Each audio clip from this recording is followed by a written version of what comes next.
はーい、ミキです。皆さん、お元気でしょうか？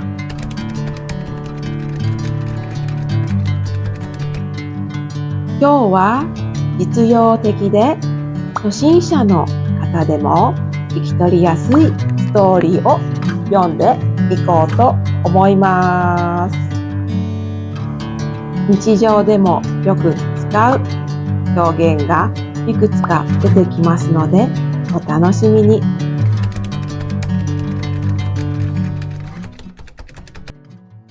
こちらは日本と季節が真逆の国ですので、とっても寒いです。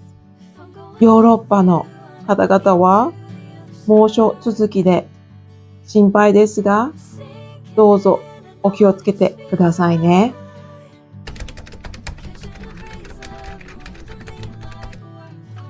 いつも見ていただいている皆さん、本当にありがとうございます。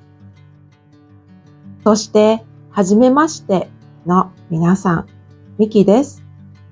私はイラストやゲームを使って楽しく日本語を学べる教材をデザインしています。今日使うワークシートのサンプルもダウンロードできますので、ぜひこの動画の後に見てみてくださいね。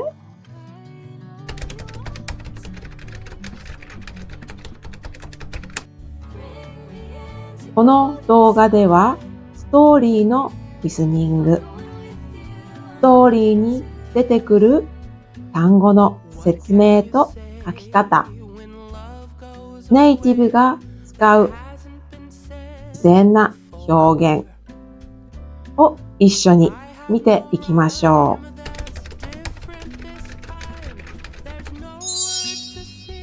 う。うさぎは今日初めて学校の図書館へ行きます。うさぎは本が大好きです。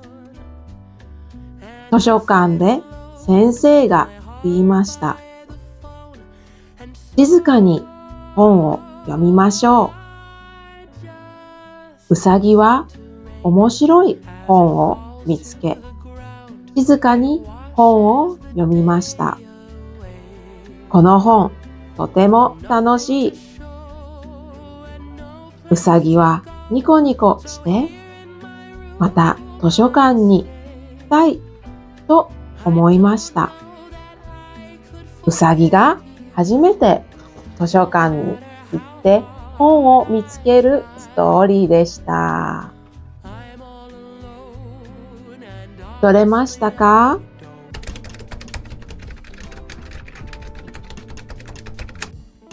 よく使う単語がいくつか出てきましたね。書き方を見ていきましょう。学校、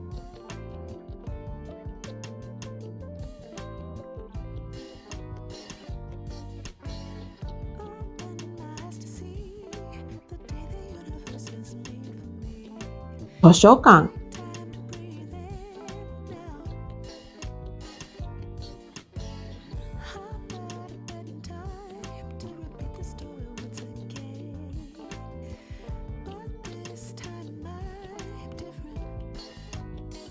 先生、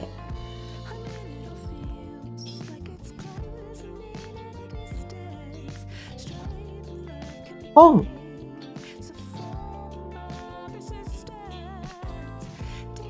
読む、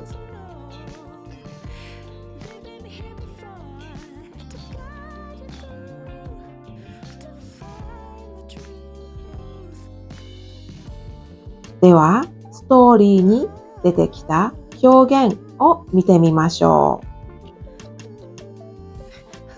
大好き、とても好きな時に使います。使ってみると、私は猫が大好きです。私は日本食が大好きです。皆さんは何か好きなものはありますか？次は静かに。静かな場所や小さい声で話すときに使います。使ってみると、静かに話しましょう。静かに歩きましょ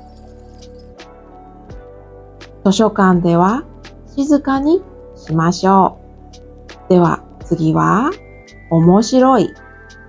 面白い本や映画、人について使います。使ってみると、この映画は面白いですね。このアニメは面白いです。このゲームはとても面白いですよね。次は楽しい。楽しい気持ちを表します。使ってみると、日本語の勉強は楽しいです。日本への旅行は楽しいです。友達と遊ぶのはとても楽しいです。次はニコニコ、笑顔の様子を表します。例えば、子供たちがニコニコしています。みんなニコニコして楽しそうにしています。ストーリーではうさぎが本を読んでニコニコしていました。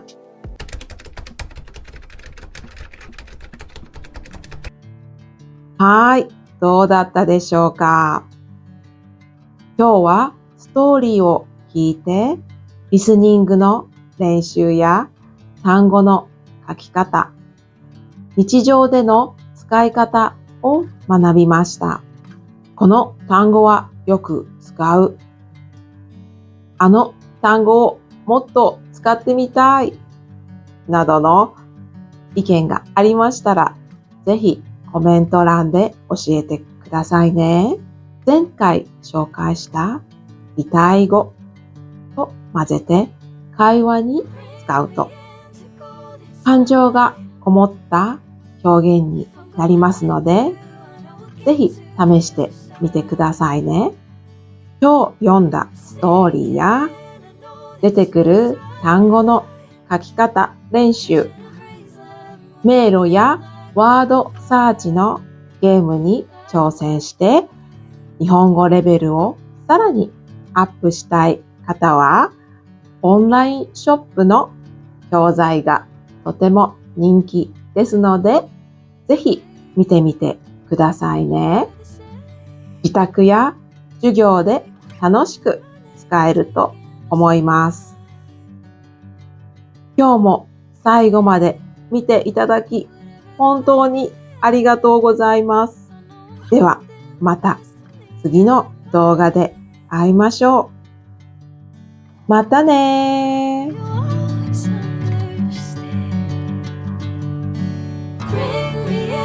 Golden sunlight. If I'm going with you, I know we'll get See you next time.